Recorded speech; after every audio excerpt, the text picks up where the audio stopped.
ये जो हम टेंशन स्टिचेस लगाते हैं, ये हम किस मरीज में लगाते हैं, क्यों लगाते हैं? हाँ जी, ऐ-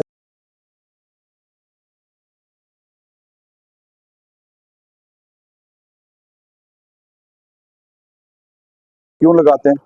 ऐसा कोई पेशेंट जिसके अंदर बस्ट एब्डोमेन बर्स्ट एब्डोमेन हो जाए और या जिसमें बर्स्ट एब्डोमेन होने का खतरा खतरा हो, हो उसके अंदर, तो हम उनमें क्या लगा देते हैं? टेंशन सोचने हम उनमें टेंशन सुचर्स लगा देते हैं, ठीक है। और टेंशन सुचर क्यों लगाते हैं हम? प्रिवेंट करने के लिए सर। एक तो हम प्रिवेंट करना चाहते हैं कि जो अंदर के कंटेंट हैं, ये जरा इनको कहिएगा मोहतरम को जरा खामोश हो,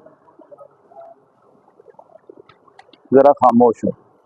टेंशन स्टिचेस लगाने का मतलब ये है कि अंदर के कंटेंट बाहर ना आ जाएं सारे के सारे, ठीक है। और जैसे एब्डोमिनल कंटेंट बाहर आ जाएंगे तो मसला बन जी जाएगा, सर। ठीक है, ठीक है। और हम अच्छी तरह बंद क्यों नहीं करते, मुकम्मल बंद? सर ताकि अगर किसी किस्म का कोई डिस्चार्ज वगैरह है कोई और कंपार्टमेंट ना डिस्चार्ज है बने। तो वो भी ड्रेन होता रहे, ठीक है।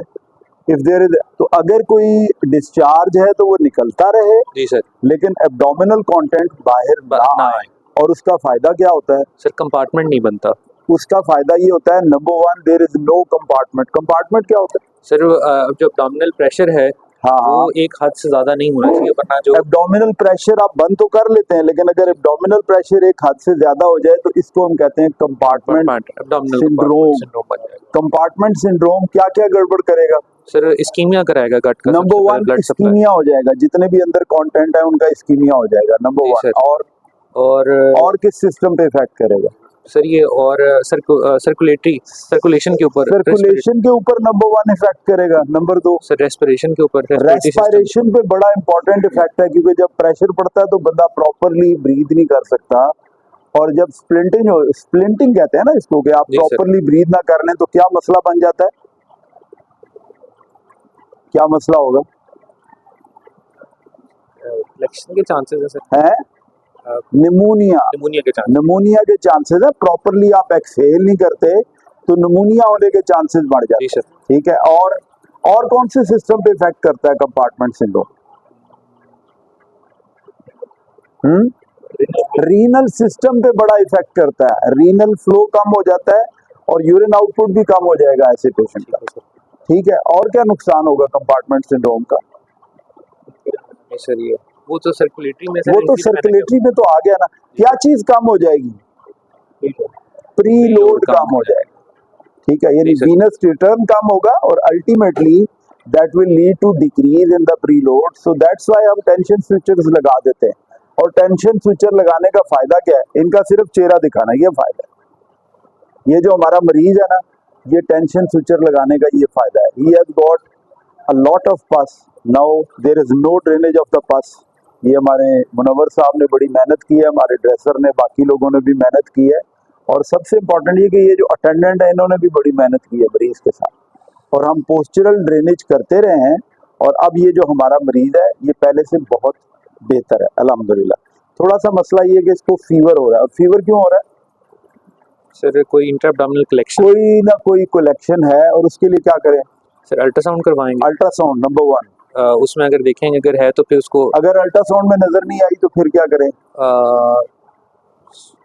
यूरिन कंप्लीट वगैरह, है यूरिन बाकी सिस्टम नहीं, रूल अंदर आउट पास है तो देखने का कोई और तरीका भी तो होना चाहिए। अल्ट्रासाउंड से नजर नहीं आई, आप क्या करें?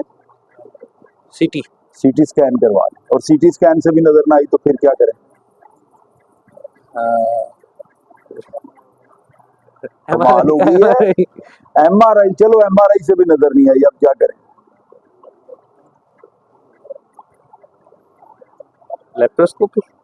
लेप्रोस्कोप कैसे करोगे? डायग्नोस्टिक कैसे करोगे? मरीज का एब्डोमेन वाला लेप्रोस्कोप तो डाली नहीं जा सकती। टेस्ट की तो उसमें टेस्ट ब्लड टेस्ट, सीबीसी।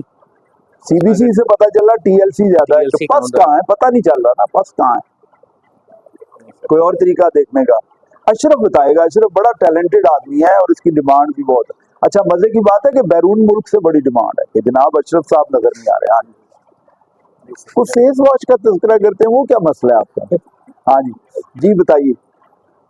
हाँ बोले बोले साहब, यही सकते हैं भाई, बता दो। इसे करीब करो। हैं यही अल्ट्रासाउंड करते हैं। और कौन है? और कौन है? हाँ जी हजरत साहब तुसी दसो ना। हजरत साहब बरकत वाले आदमी ने साडे जी। अगर आपने अल्ट्रासाउंड करवाया, अगर आपने सीटी भी करवा लिया, एमआर भी करवा लिया, पस का पता नहीं चल रहा, तो आप कौन सा टेस्ट करवाएं? पार्ट 2 का सवाल है। हाँ जी, और पीजीआर कौन है हाथ पे? हाँ, ब्लड कल्चर करवा सकते हैं, ब्लड कल्चर उससे लोकलाइज हो जाएगा कि कहाँ? इसको बताएं, कह रहा है ब्लड कल्चर करवाएं। सर ब्लड कल्चर से लोकलाइज होगा? लोकलाइज नहीं होगा, दूसरे फिर ड्रेन करनी है ना बस। और कौन है पीजीआर? हाथ खड़ा करो। वो किधर गया जो? हाँ बोल भाई, क्या कराएं? हाँ जी, क्या कराएं? हूं ओवरऑल कितों लग गए? अच्छा, हाउस ऑफिसर के उतार दिया जी। क्या कराएं? पूछ लूं? जहाँ भाई अदर क्या कराएं? सर किसी और सिस्टम नहीं, सिस्टम को देखेंगे, लोकलाइज कैसे करें? अंदर कलेक्शन है, पेशेंट को फीवर हो रहा है, पता नहीं चल रहा। एक बड़ा इंपॉर्टेंट और टेस्ट है जो बता देता है। This test is called as WBC scan. क्या कहते हैं? वो क्या करता है? ठीक है, रेडियो लेबल WBC आप बॉडी के अंदर डालते हैं, और जितने भी WBC हैं वो सारे के सारे कहाँ कलेक्ट हो जाएंगे? जहाँ पे एब्सेस बन रही है। और क्या चीज उसको पिक करेगी? Gamma camera. गैमा कैमरा उसको पिक करेगा। For difficult abscesses you may have a WBC scan. ठीक है, लेकिन इब्तदान नहीं, जब ये चीजें फेल हो जाएं तो फिर आपने अल्ट्रासाउंड क्यों नहीं देख सकता?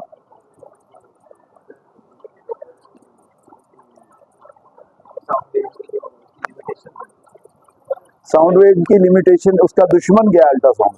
तुम्हारा दुश्मन कौन? नफ्स और शैतान हर इंसान का दुश्मन है। और अल्ट्रासाउंड का दुश्मन क्या है? गैस। अल्ट्रासाउंड का क्या दुश्मन है?